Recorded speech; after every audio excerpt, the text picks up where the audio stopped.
Can everyone hear and see me good? Yeah. Okay. Yes, I've also started. I wanted to is he interrupting me? Yeah.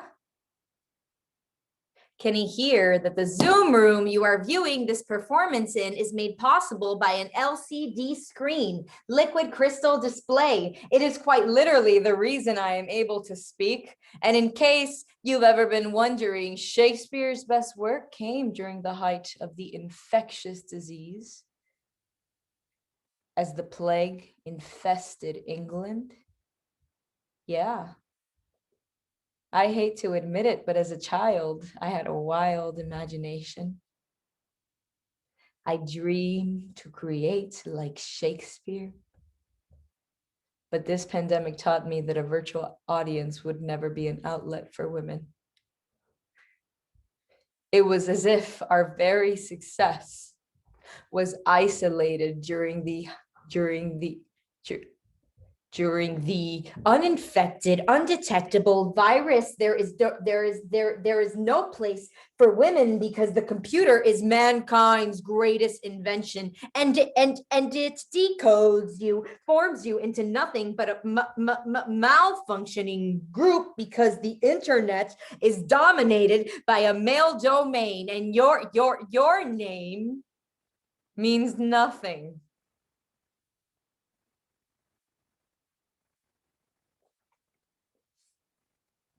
Shocking no one, Zoom was the most downloaded iPhone and tablet app of 2020. The explosion has proven itself to be a problem for women, as the New York Times on April 4th, 2020 points out that on Zoom, men are not only more likely to speak longer and interrupt more frequently, but to make matters worse, technical issues in Zoom's voice recognition services have been found to almost always prioritize recognizing the loudest tenor voice.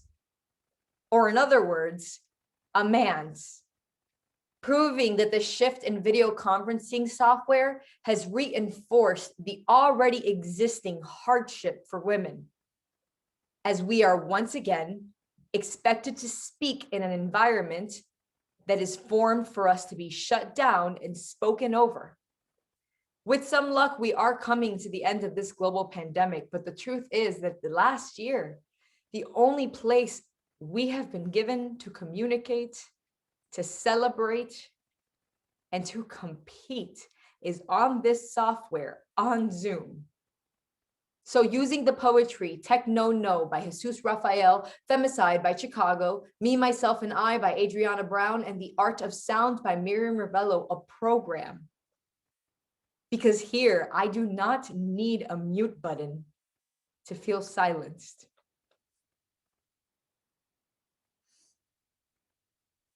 Zoom calls in the time of coronavirus. Why, yes, that is my husband behind me screaming hysterically at the top of his lungs about how the planet Uranus should be pronounced Uranus because it's so much more funny that way. And me responding saying, babe, there's nothing funny about anuses. Before looking back at my work conference and seeing that my colleagues and boss sent a message in the chat to make sure that we are all muted. Oh, shit. So is it the plague of silence? Is it, can you all hear and see me? Okay, great. I have gathered you all here today to discuss I wish I could tell them I could see the ESPN reflecting off their glasses. It's like as if my contribution meant nothing to them. Jason was laughing in the middle of my speech, in the middle of my conference. So I said, Jason, can you stop doing that? Talking to whoever you're talking loud. I understand, but I scheduled this. Jason, no, I'm talking. You can turn your camera off and know what it feels like to be looked upon and gazed under the knife of a man's eye. to know that men are soiling your name and raising their dicks as you try to make a home. There is no territory untouched. You realize as that Shakespeare once said, women are corrupt and impure. Our wicked tongues speak daggers, yet wield none. So to lie or not to lie is my question. Or will the truth that escapes my lips forever be an infection that scientists themselves could not cure? When I was a child, I was diagnosed with an infectious plague. It laid in the base of my imagination. What made me think that a pandemic was any more contagious than the female mind? Because the truth is, the computer was meant to replicate the human brain, and tips and tricks during the time of coronavirus. If you stay muted and don't speak, it has become the new reply all. Also, if you stay not muted, it makes it harder to hear me. No, I understand that you guys are listening. Okay, Brian, I get it. Okay, no, I know. And that's exactly what, how, Brian, how? It's ridiculous. He just repeated everything I said last week and pretended like it was his own.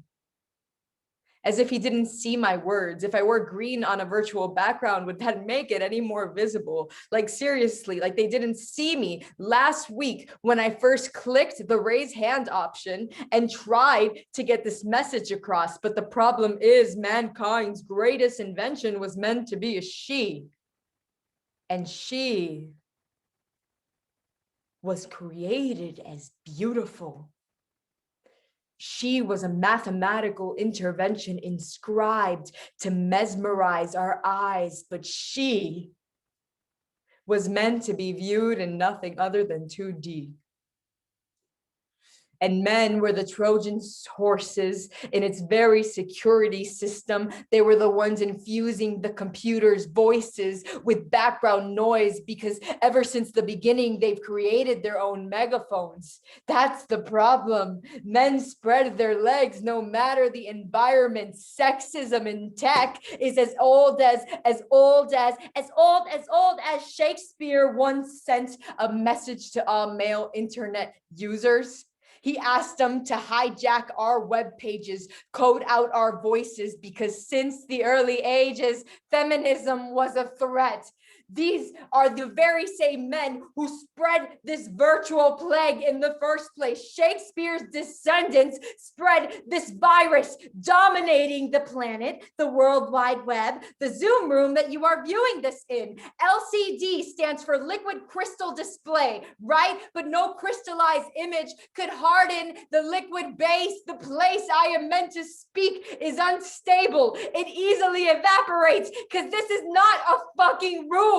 This is a cage. The day I rose my hand, Brian, I raised the half mass, half mourned, and deadened my own perspective as if you did not see my rage. No fucking listen. Rage enough to break your neck. If a microphone could do that, I'd wield it as a weapon. I would put it to your ear and make you listen. Listen. Mute yourself and listen.